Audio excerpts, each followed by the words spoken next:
Writer and Pulitzer Prize finalist Dave Eggers has described the Donald Trump White House as a cultural vacuum in an editorial in the New York Times. The novelist, best known for his 2000 novel A Heartbreaking Work of Staggering Genius, in the editorial criticizes Trump's White House for its failure to champion the arts, and for the president's attacks on artists critical of his policies.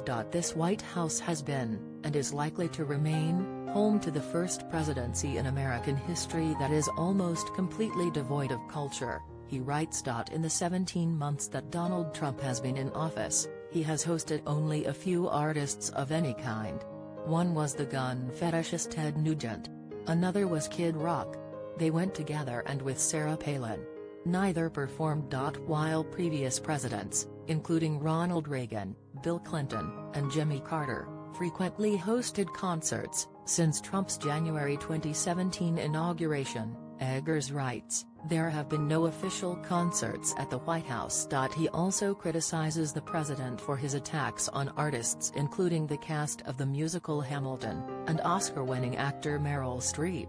Never have we had a president not just indifferent to the arts, but actively oppositional to artists, writes Eggers, who goes on to contrast sponsorship of the arts in free societies to the hostility towards the arts in totalitarian regimes. Every great civilization has fostered great art, while authoritarian regimes customarily see artists as either nuisances, enemies of the state, or tools for the creation of propaganda, he writes.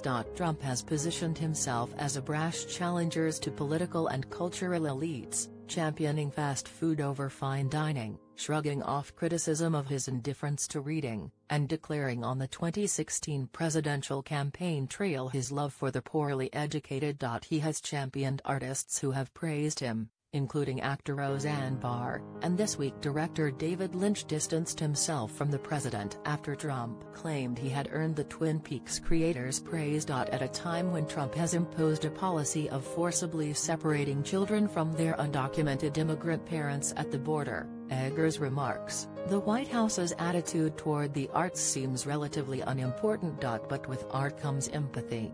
It allows us to look through someone else's eyes and know their strivings and struggles. It expands the moral imagination and makes it impossible to accept the dehumanization of others. When we are without art, we are a diminished people, myopic, unlearned and cruel. Eggers is not the first novelist to have criticized Trump's apparent lack of cultural sophistication, with late novelist Philip Roth in an email to The New Yorker last year describing Trump as ignorant of government, of history, of science, of philosophy, of art, incapable of expressing or recognizing